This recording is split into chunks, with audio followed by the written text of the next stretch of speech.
Hi there, I'm Stacy, the encaustic mixed media artist behind Studio Stacy. Encaustic literally means to burn in. So I paint with beeswax and a torch, and because it's mixed media, pretty much anything else I can get my hands on. If you're new around here, welcome. If you're a returning viewer, welcome back. Consider subscribing and joining this artsy community. Don't forget to hit that thumbs up button, which helps me get introduced to more like-minded artsy folks like yourself. Morning all, in the studio this morning, and so I thought I would pick the camera up and show you what I'm thinking about working on today. Alright, in a previous video you saw me do this leaf painting, and then I put some encaustic paint on a couple other panels, and what I want to do is do a leaf painting. This was the American beech. I want to do the pawpaw tree and the tulip poplar leaves, not trees but leaves, on these other panels that you saw me put encaustic paint on again in a previous video. And so what I've done is I've sketched out some leaves. These are tulip poplar leaves right here. That's a pawpaw, and hopefully not making you too dizzy, these are pawpaw leaves. However, when looking at them, I thought they were kind of plain. And the pawpaw trees and the tulip poplar tree leaves have a bigger footprint, if you will, leaf print, than the American beech leaf trees. So the bigger dimension in those, I think, calls for more detail in the leaves. So let me flip the camera around again. What I did is I took the same leaf print, same size, traced it onto another piece of tracing paper, and then added a bunch of more details in it.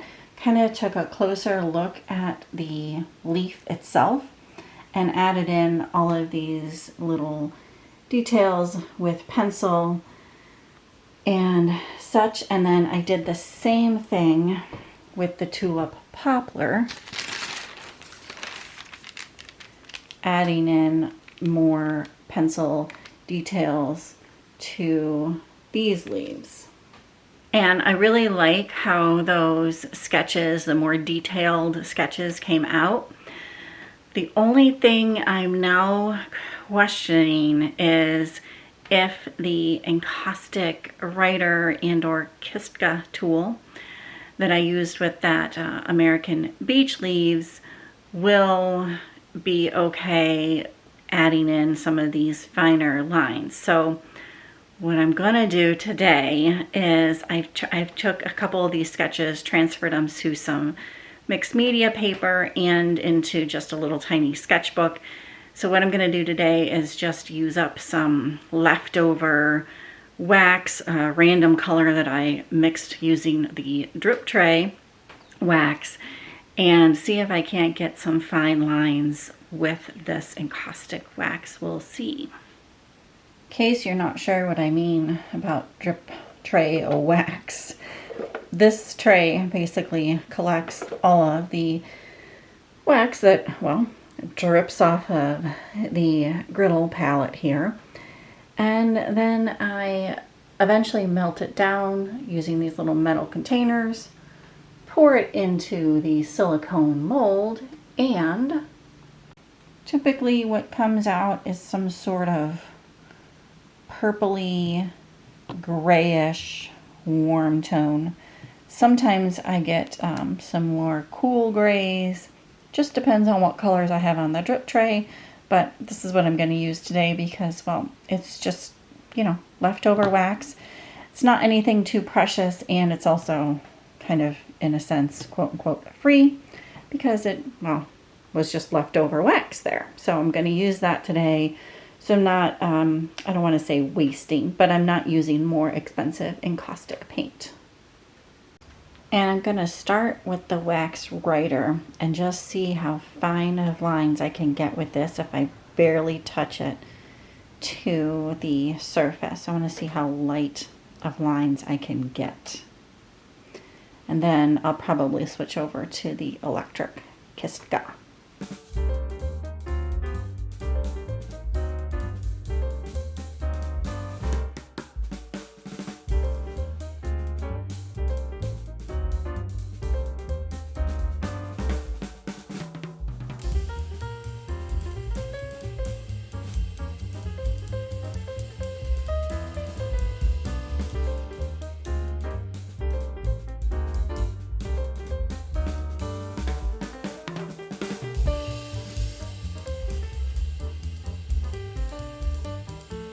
All right, here is the encaustic wax writer, and I think you can tell those are pretty thick lines. I mean, they're still, you know, thin lines, but I think they're just going to be too thick for what I want to do. But what I think is going to work is if I just do the major outlines of the leaf shape along the outside edges, and then maybe these, you know, more prominent lines in the leaf, and then go in with a thinner. This is the electric kistka tool. It's used for Ukrainian eggs, in case you're not new around here. I've mentioned it in the past, but you can just search Ukrainian egg kistka electric tool and it will come up. But that's what this is, and this has much smaller tips to it. I should also say that this kit came with 5 different size tips. This is the number 4 tip, which is the largest tip.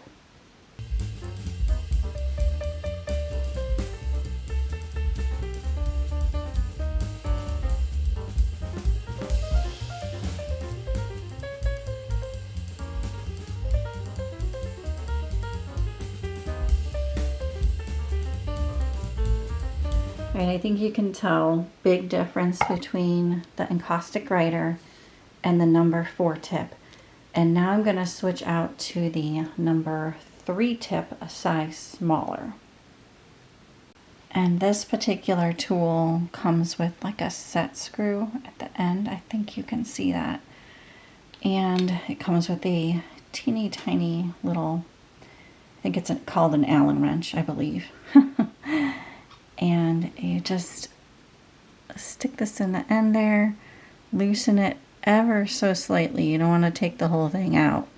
And then this tip will pop off. I'm not going to touch it because it's still hot, but I'm going to dump it.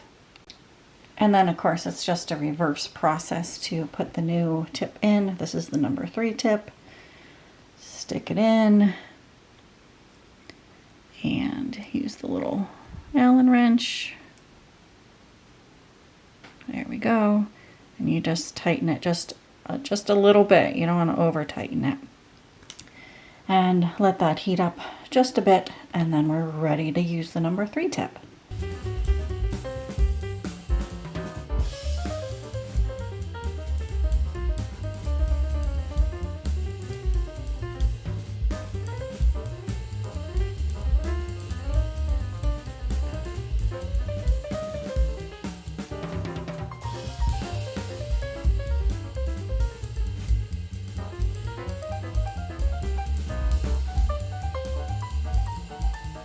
Alright, I think you can kind of see this was the number 4, this was the number 3. So there is a subtle, very subtle difference between the two. So I think what I'm going to do is try out the number 2 tip.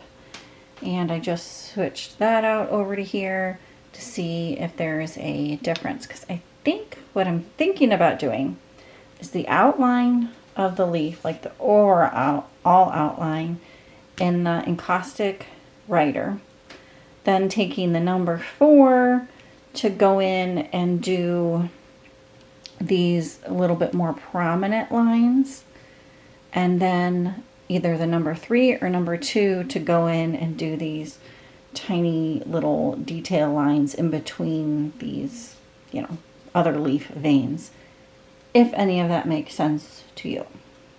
hopefully it does. All right, I don't know if you can see the different sizes, but this is the encaustic writer, then number 4, 3, and 2.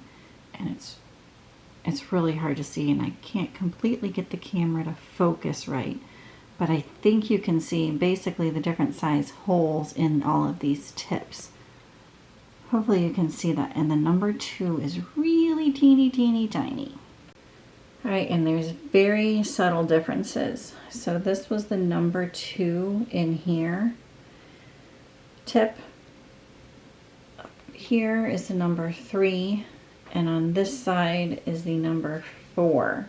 So, and actually, if I run my finger over it, I can actually tell more than just by looking at it, the differences. I think what I might do is, I have this kind of partial leaf over here. What I might do is come back a different day with the color paint that I'm going to use on the painting and do just this leaf in like the encaustic writer tool on the outside like I talked about, and then I think the number 4 tip. I think there's just such a subtle difference between all of them, and the number 4 tip, I think you can see in the camera, because it allows more paint to come out, the color is brighter or darker, depending on how you want to say it. Versus over here, this number 2, I think you can see that, is pretty light. I actually went over these another time, not all of them, just a few, just to see. But then, you know, what's the point of going over them again? So, and the number 3 is not bad either. So, I don't know, I'm just debating between all of these tips. But I think what might help is to come back and do like more of a leaf. Running out of time today, so I don't have time to do that. But it's a good experiment here. And I hope walking you through my thought process gives you a little insight onto kind of what I'm going after and how I think through some of this painting process. So I will pick you guys back up. I don't know if it'll be tomorrow, kind of a all over week we've got going on here this week, but for you guys it'll just be a few short seconds, so we'll see you then. Alright, so here's where we left off the other day with this, and I said I was going to use the paint that I was going to actually use on the painting itself, which is this dark, it's called Egyptian Violet, it's a dark purple. So I'm going to put some of that into the encaustic writer and the kistka, try out the couple different tips on this just scrap piece of mixed media paper, see what I think, and then get it onto the painting.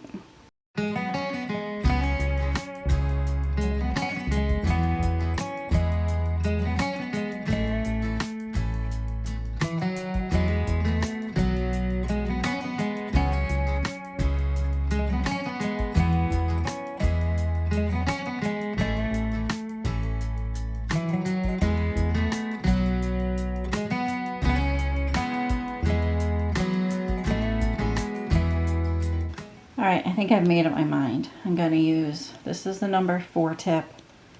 Here, these fine lines, the outline is the encaustic, bigger writing tool, this tool. So that's what I'm going to use on the painting. I don't think there's any need to go to a smaller tip with these lines.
Alright, I wanted to show you one more thing before I let you go, and that is some of these darker colors. So this, I think I said, is Egyptian Violet by R&F. And I think you can see it's really, really dark when it's not diluted out. And then you dilute it out some and it's more, purpley. But in the tips, I didn't dilute it at all. And it almost looks black. You don't get a whole lot of purple out of it. But that's okay. But I just wanted to make sure to tell you that you might want to dilute your paint just on the griddle and then drip the paint into the writer tools, just with a brush or whatever, if that makes sense. But I'm happy with how this one turned out, and I think I'm going to call it here for the day. Only one last thing to do with this painting, and that is to take the tape off of the edges.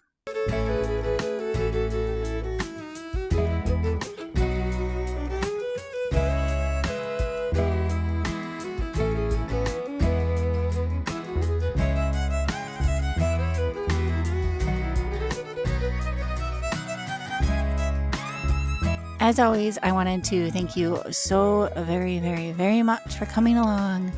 Hope you enjoyed the video. If you did, please give it a big thumbs up. It truly does help me out, and we will see you on the next one. Bye for now.